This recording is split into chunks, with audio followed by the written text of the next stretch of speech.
Hi, I'm Kerry. Welcome to the AI Kerry Show, where I break down most of the important AI stories every weekday in plain English with just enough humor to keep us sane while the future quietly rearranges itself around us.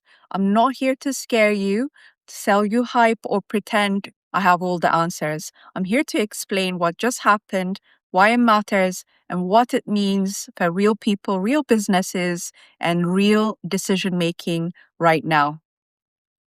Anthropic has been dealing with a major class action lawsuit brought by authors alleging copyright infringement, specifically around the use of millions of pirated books sourced from sites like LibGen to train AI models. This culminated in a landmark $1.5 billion settlement in late 2025, which already made it one of the most important copyright cases in AI history. And now, in a move that feels both very corporate and very human, Anthropic is asking the judge to slash the legal fees of around 300 million US dollars associated with that settlement. This is where my eyebrows go up because, on one hand, yes, legal fees is in a massive class action lawsuit can spiral into numbers that make your soul leave your body. On the other hand, this entire situation exists because the industry collectively decided that move fast, apologize later was an acceptable approach to training models on creative work.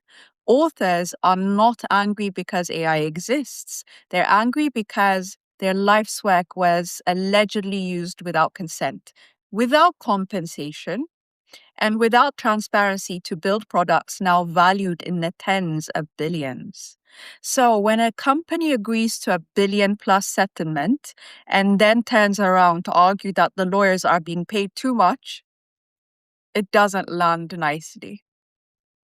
My take is this: the case is not really about Anthropic anymore. It's about a precedent. It's about whether creative labor is treated as raw material that can be quietly scraped and monetized, or whether it's recognized as something that requires permission, attribution, and payment.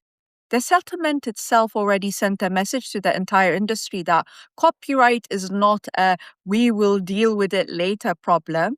The legal fees argument is almost symbolic.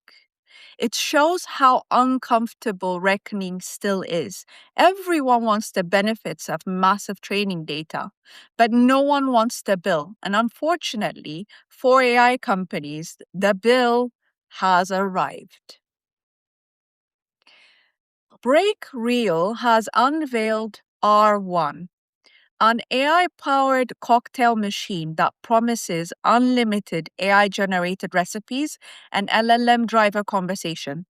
Yes, that's a robot bartender that talks to you, and according to the marketing, is basically supposed to be part mixologist, part sommelier, part charming conversationalist. In reality, early reactions suggest it's a bit more like a very expensive kitchen gadget that occasionally tells you fun facts while making a drink that is, at best, fine, okay. This is a perfect example of where AI marketing and AI reality are currently having a quiet disagreement. The phrase unlimited AI generated recipe sounds magical until you remember that most cocktails are variations of the same base ingredients with slightly different ratios. And the conversational aspect sounds delightful until you realize that most people want their drinks quickly and their small talk optional. My take is this: not everything needs to be the AI powered gadget. Some things just need to work well. A good cocktail machine needs consistency, cleanliness, and speed, and the AI part should be invisible, not the headline. That said, this product is still interesting because it shows where consumer AI is trying to go. Companies are attempting to embed large language models into physical products to create experiences rather than tools. And sometimes that works beautifully. Sometimes it feels like your toaster is trying too hard to be your friend. We are still very much in the phase where companies are experimenting to see what sticks. The lesson here is not that AI in hardware is a bad idea. It is that novelty wears off quickly. If the underlying product is mediocre, no amount of conversation flair will save it. Now, the next story is Google's Gemini app powering instant checkout across participating retailers, including Walmart and Wayfair, using something called Universal Commerce Protocol. That's UCP. And what this means in plain terms is that shoppers can purchases complete purchases directly inside a chat interface without ever leaving the conversation. No tabs, no checkouts, no pages. No filling in forms for 1,000 times and you ask, you decide, you buy. This is huge and slightly terrifying if you like thinking before spending money. We are moving from AI as a discovery tool to AI as a transactional engine. Previously, AI helped you research. It compared products, summarized reviews, suggested options. Now it's closing the loop. The moment of persuasion and the moment of purchase are collapsing into one interaction. That's not just a UX improvement, that's a power shift. My take here is that convenience is doing a lot of heavy lifting. Friction has always been the thing that gave humans time to reconsider.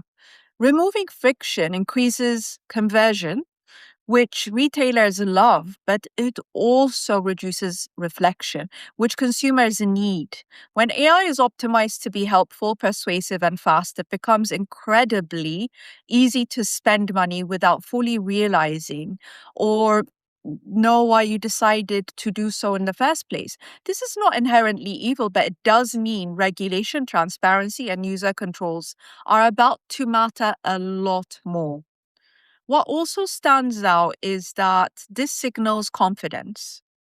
Google would not push something like this into the retail environment if they did not believe conversational AI was stable enough to handle payments, identity, and trust at scale.